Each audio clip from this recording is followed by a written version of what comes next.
Monetary inflation is a sustained increase in the money supply of a country or currency area. Depending on many factors, especially public expectations, the fundamental state and development of the economy, and the transmission mechanism, it is likely to result in price inflation, which is usually just called inflation, which is a rise in the general level of prices of goods and services. There is general agreement among economists that there is a causal relationship between monetary inflation and price inflation. But there is neither a common view about the exact theoretical mechanisms and relationships, nor about how to accurately measure it. This relationship is also constantly changing within a larger complex economic system. So there is a great deal of debate on the issues involved, such as how to measure the monetary base in price inflation, how to measure the effect of public expectations, how to judge the effect of financial innovations on the transmission mechanisms, and how much factors like the velocity of money affect the relationship. Thus, there are different views on what could be the best targets and tools in monetary policy. However, there is a general consensus on the importance and responsibility of central banks and monetary authorities in setting public expectations of price inflation and in trying to control it. Keynesian economists believe the central bank can sufficiently assess the detailed economic variables and circumstances in real time to adjust monetary policy in order to stabilize gross domestic product. These economists favor monetary policies that attempt to even out the ups and downs of business cycles and economic shocks in a precise fashion. Followers of the monetarist school think that Keynesian-style monetary policies produce many overshooting, time-lag errors and other unwanted effects, usually making things even worse. They doubt the central bank's capacity to analyze economic problems in real time and its ability to influence the economy with correct timing in the right monetary policy measures.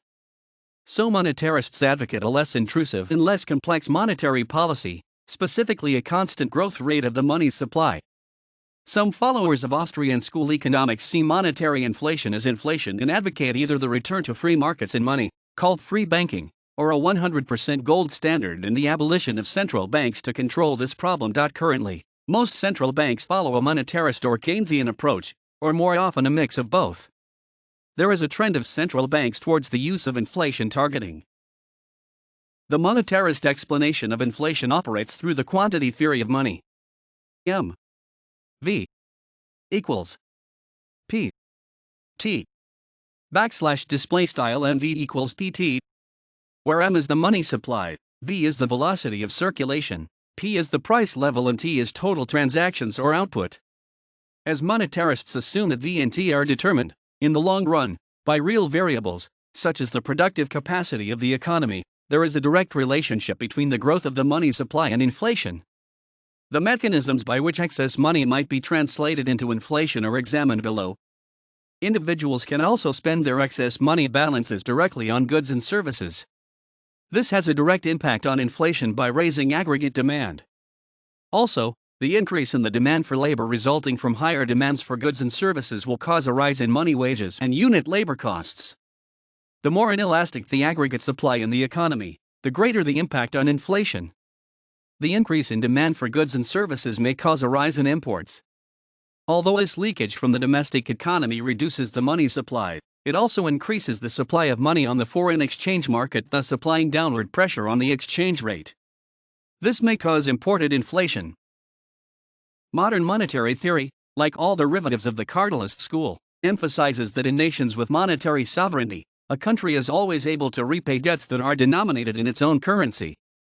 However, under modern-day monetary systems, the supply of money is largely determined endogenously.